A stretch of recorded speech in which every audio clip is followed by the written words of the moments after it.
to Ms. Jessica Reyes Cantos, President of the Action for Economic Reforms, Acting Mission Director, Mr. Sean Callahan of the United States Agency for International Development, Ms. Janina Joy Chavez, Chief of the DATA4Dev project, its teams and partners, my colleagues from the Philippine Statistics Authority, and to all our online attendees, a pleasant morning to all.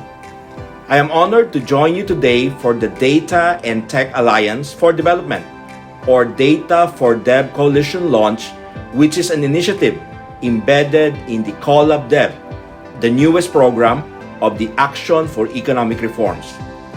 The Action for Economic Reforms has been known in providing quality research, policy analysis, and advocacies on key economic issues with members and teams composed of publicly engaged social scientists and researchers working on fiscal, agriculture, industrial policy, and governance issues. With the Action for Economic Reforms new program, the DATA4Dev is to promote the use of data in local advocacy work, development planning, and allocation of public resources towards data-driven and evidence-based policy reform and action in local communities.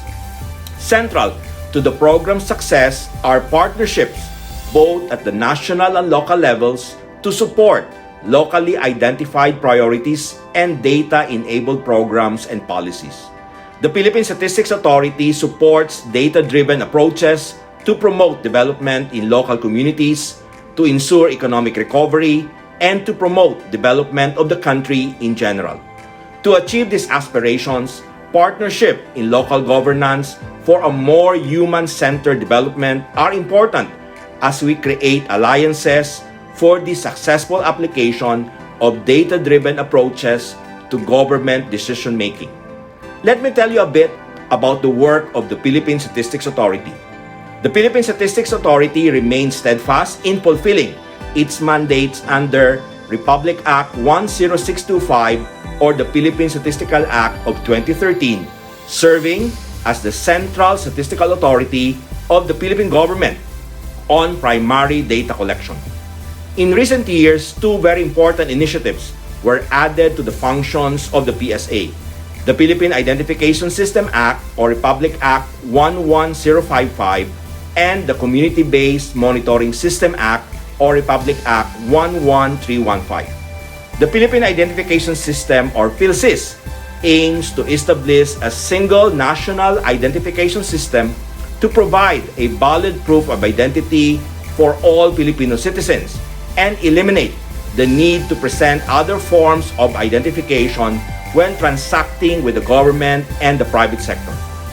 The PhilSys will transform how services are delivered and accessed in the country and accelerate our transition to a digital economy, including to enable presence-less, paperless, and cashless transactions. The two primary objectives of the PhilSys are to promote seamless delivery of service and to strengthen financial inclusion. Through PhilSys, Filipinos will be able to partake in formal financial services such as opening of bank accounts and applying for loans by using their PhilID as a valid proof of identity. The PhilSys will also help directly address the lack of necessary documentation barrier because its universally accessible credentials by themselves and following authentication should allow all Filipinos to meet the customer due diligence regulatory requirements set by the Bangko Sentral ng Pilipinas for identity verification. The Philippine Statistics Authority is also the implementing agency of the Community-Based Monitoring System Act or Republic Act 11315. The CBMS is an organized process of data collection and processing at the local level and of integration of data in local planning, program implementation, and impact monitoring. The CBMS will establish database at the city and municipal level as well as at the national level. This will also generate relevant statistics at the national level that will complement the local level data. With the CBMS Act's main objective to assess the locally generated poverty statistics the Ambition 2040 is more attainable, whereas improved policies and programs with the goal of making Filipinos strongly rooted, comfortable, and secured will have stronger data support through the CBMS. The CBMS also presents an opportunity for the country to generate disaggregated sustainable development goals, indicators, and to monitor progress, generate more reliable poverty statistics estimate at the municipal and city level, and involve more actors and strengthen statistical capacity of local government units and the local level digital data ecosystem.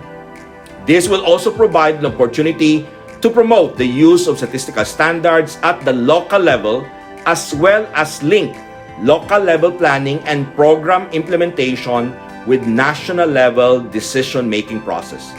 The Philippine Statistics Authority feels the CBMS is a potential game changer in data reporting, particularly in identifying and measuring the specific needs of the most marginalized in our country. Both the CBMS and PhilSys will provide great potential in making data and development more inclusive. As part of the DATA4Dev project, the PSA is supportive of these initiatives of the Action for Economic Reforms as we make the invisible visible and leave no one behind in the access of social protection programs responsive to their needs. With the DATA4Dev running from January 2021 to June 2023 in 10 sites across the country, the Philippine Statistics Authority supports its advocacy in inclusive development and commitment to push for continued human-centered, data-driven development in the country. Again, congratulations to the Action for Economic Reforms teams and partners.